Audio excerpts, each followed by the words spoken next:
Hello friends, मेरा नाम है मुस्कान और आपका स्वागत है मेरे यूट्यूब चैनल मुस्कान अननोटिया पर।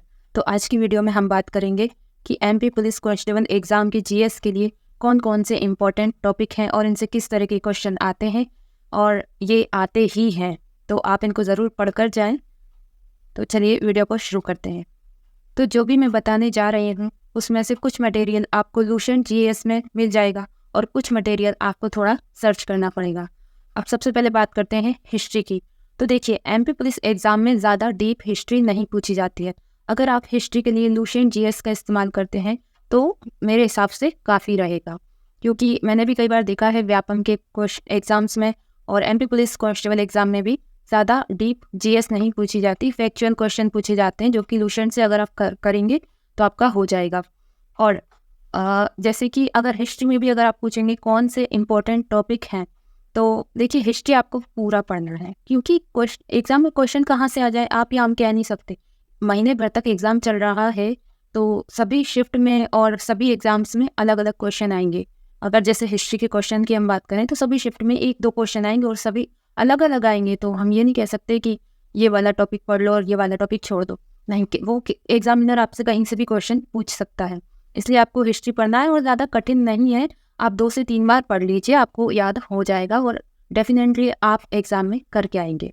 ठीक है, दूसरे नंबर पर हम बात करते हैं जियोग्राफी की। तो जियोग्राफी के लिए भी आप लूसेंट की बुक उठा लीजिए, क्योंकि सेम वही सिंपल क्वेश्चन आते हैं, जैसे कि भाखड़ा बांध किस नदी पर है, इस तरह के सिंपल क्वेश्चन आते हैं स्टैटिक वाले। ठीक है, अब हम बात करते हैं इकोनॉमी की। तो इकोनॉमी के लिए भी आप थोड़ा सा मतलब लूसेंट तो पढ़िए, लेकिन थोड़ा सा जो डाटा रहता है नीति आयोग वगैरह का और जो रिपोर्ट पेश की जाती हैं, ठीक है, उनको भी आप पढ़कर जाइए, नई और पुरानी दोनों जितना भी हो सके। तो क्योंकि क्वेश्चन है भाई कहीं से भी आ सकता है, एक बार पढ़ लेने में कोई बुराई नहीं है। अगर आपको याद रह जाता है तो डेफिनेटली आपका क्वेश्चन सही हो जाएगा। और देखिए, पास होने के लिए एक एक नंबर की जंग बहुत महंगी पड़ती है, इसलिए मैं तो यही कहूँगी कि आप पढ़ लीजिए। ठीक है, तीसरे नंबर पर हम अब बात करते हैं कॉन्स्टिट्यूशन की या राज व्यवस्था की। तो देखिए, जहाँ तक मैंने देखा है, चाहे वो एसएससी का एग्ज़ाम हो, दिल्ली पुलिस का, या एमपी कांस्टेबल का हो, मैंने कॉन्स्टिट्यूशन में जो सबसे ज़्यादा पूछा जाता है, राष्ट्रपति से संबंधित क्वेश्चन पूछे जाते हैं, मौलिक अधिकार, मौलिक कर्तव्य, ठीक है, और राज्य से संबंधित क्वेश्चन पूछे जाते हैं, और इससे ज़्यादा बाहर कुछ नहीं आता। तो आपको जो बेसिक कॉन्स्टिट्यूशन है वही पढ़ना है, जैसे कि राष्ट्रपति पर महाभियोग किस अनुच्छेद के हिसाब से लगाया जाता है, और अगर आप जैसे कभी कभी अधिनियम भी आ जाते हैं तो आपको अधिनियम भी पढ़ के जाना है, जैसे कि दहेज एक्ट कब लागू हुआ था, तो फिर ऐसे भी आ जाते हैं क्वेश्चन, इसलिए आपको सिंपली ये सब पढ़ के जाना है, डीपली नहीं पढ़ना है, थोड़ा बहुत पढ़ लेना है, ऊपर ऊपर से हो जाएगा आपका। अब हम बात करते हैं साइंस की।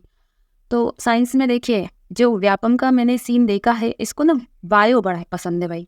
फिजिक्स केमिस्ट्री से क्वेश्चन आए ना आए, लेकिन बायो से तो आना ही है, क्योंकि बच्चे बायो में फंस जाते हैं ना, इसलिए। क्योंकि फिजिक्स केमिस्ट्री तो बायो और मैथमेटिक्स वाले दोनों ही कर लेंगे, लेकिन बायो का जो क्वेश्चन है ना, तो वो थोड़ा सा कठिन पड़ता है बच्चों के लिए।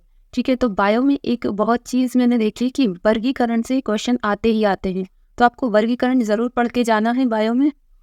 और देखिए, सिंपली अगर बायो के लिए मैं कहूँ तो आप प्रीवियस ईयर के क्वेश्चन पेपर उठाइए, उनके क्वेश्चंस देखिए, आपका बायो क्लियर हो जाएगा। क्योंकि देखिए, एक दिन में कोई 30 मार्क का नहीं बनता, एंड बायो अपने आप में बहुत बड़ा सब्जेक्ट है, आप कहाँ तक पढ़ोगे, और एग्ज़ाम ऑलमोस्ट चल ही रहा है, अब टाइम बहुत कम है, तो मैं आपको यही सलाह दूंगी कि प्रीवियस ईयर के क्वेश्चंस आप लगाइए बायो के लिए। ठीक है, अब इन सब से हटके और अगर हम थोड़ा आगे बढ़ें तो देखिए, आपको बुक्स एंड ऑथर्स पढ़ के जाना है, स्पोर्ट्स पढ़ के जाना है, और हाँ, स्पोर्ट्स की हिस्ट्री पढ़ कर जाना है कि कब किसने कौन सा मेडल जीता था। ठीक है, और जैसे कि क्वेश्चन आते हैं कि फलाने सेमिनार में या इवेंट में किसने हमारे देश को रिप्रेजेंट किया था, प्रेजेंट टाइम में कौन सीईओ है, तो इस तरह के जो क्वेश्चन है आपको एक बार ज़रूर इन पर सरसरी निगाह डाल लेनी है, क्योंकि देखिए, याद रह जाएगा। ऐसा नहीं है कि आप एक बार पढ़ेंगे और आप भूल जाएंगे, इस चीज़ को पता नहीं कब कौन सी चीज़ आपको कहाँ पर काम आ जाए, इसलिए सभी चीज़ें एक एक बार दो बार आप पढ़ लीजिए। रट्टा मारने की, वक्त लगाने की ज़्यादा ज़रूरत नहीं है, क्योंकि अब उतना समय आपके पास है भी नहीं। पर एक सबसे ज़रूरी बात, यदि जीएस का कोई क्वेश्चन एग्जाम में आपसे ना बने तो इसका मतलब ये नहीं है कि आप उसको छोड़ दो या फिर ऐसे ही कुछ भी टिक कर दो।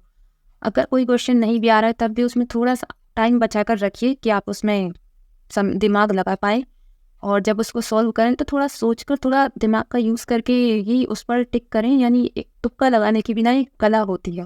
तो यदि आप तुक्का भी लगा रहे हैं किसी जीएस के क्वेश्चन पर तो थोड़ा सोच समझ कर लगाएं। उन जो ऑप्शन आपको दिए होते हैं उनसे थोड़ा सा रिलेट करके लगाएं कि आपको उन ऑप्शंस के बारे में क्या जानकारी है, उसका यूज़ करके ही आप तुक्का लगाएं।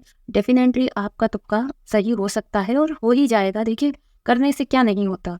तो अब जैसे हम हैं तो हमें भी 100 की 100 क्वेश्चन सब नहीं आते एग्जाम में। कभी कभी हम भी तुक्का लगाते हैं, कुछ सही होते हैं, कुछ गलत भी हो जाते हैं। अब जो सही हुआ वो कैसे हुआ, कहीं ना कहीं हमने उसके ऊपर अपने अंदर विचार किया था ना, तभी तो वो तुक्का सही हुआ। तो थोड़ा सा विचार करके आप तुक्का लगाएं। बाकी एग्जाम के लिए बेस्ट ऑफ लक। मिलते हैं नेक्स्ट वीडियो में। Thank you.